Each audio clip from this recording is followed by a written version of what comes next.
Bonjour tout le monde. Deuxième exemple pour la distance entre deux points. Un exemple plus difficile, en fait, une variation de ce qu'on peut faire à partir de la distance entre deux points. C'est-à-dire qu'ici, dans le problème, on va vous donner la distance entre A et B. On va vous donner les coordonnées de A. Puis il va falloir deviner, en fait, déterminer une des coordonnées de B. Okay? C'est comme de faire le problème à l'envers.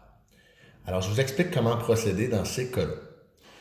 On sait que la distance est égale à 10. Donc, si on utilise notre formule, si on utilisait notre formule avec toutes nos données, on sait déjà le résultat qu'on va obtenir. On va obtenir 10. Alors, par exemple, si j'écrivais ma formule, distance entre A et B est égale à racine carrée de x2 moins x1 au carré plus y2 moins y1 au carré, ben, je sais que ça ici, ça me donne 10. Fait que je pourrais réécrire. Ben, 10 va être égal à ma racine carrée. x2 moins x1, ben, je les connais. 8, pardon.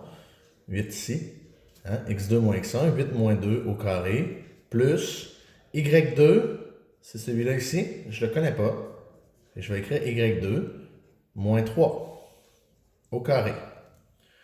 OK? Ça, je sais ça. Maintenant, j'ai un inconnu. Il va falloir aller l'isoler en faisant un peu d'algèbre. Comment je vais faire ça? Bien, d'abord, je vais faire mes autres calculs que je suis capable de faire. J'aurai donc 10 est égal à la racine carrée de 8 moins 2, ça donne 6. 6 au carré, ça donne 36. Plus y2 moins 3 au carré. Et là, je vais essayer d'isoler y2. Je vais me débarrasser de ce qui est autour. D'abord, il y a une grosse racine ici. Pour se débarrasser d'une racine carrée, il faut faire l'inverse. Donc, si je mets chaque côté au carré, j'aurai plus de racine. Donc ici, je vais avoir 100 qui est égal à 36 plus y2 moins 3 au carré. OK? Et là, j'ai le 36 dont je peux me débarrasser maintenant. Je peux faire moins 36 de chaque côté. Ça va donner 64 qui est égal à y2 moins 3 au carré. Maintenant, je peux me débarrasser du au carré en faisant l'inverse, c'est-à-dire la racine. Je prends la racine de chaque côté, j'obtiens 8 qui est égal à y2 moins 3. Mais là, ici, il faut faire attention. Parce que la racine carrée de 64, c'est effectivement 8, mais c'est aussi moins 8. En effet, moins 8 fois moins 8, ça donne bel et bien 64. Donc, des nombres positifs ont tous deux racines carrées. La version positive, mais la version négative. Alors ici, j'ai deux options. J'ai ça, mais j'ai aussi ça. C'est correct d'avoir deux options. Ça veut donc dire que j'ai deux solutions à mon problème. Je vais vous montrer dans le graphique, je vais finir de résoudre, puis je vais vous montrer après dans le graphique pourquoi j'ai deux solutions à mon problème. OK? Alors, je vais résoudre celle-là d'abord. y2 moins 3, ben, je vais faire plus 3 de chaque côté pour isoler. Je vais avoir 11 est égal à y2.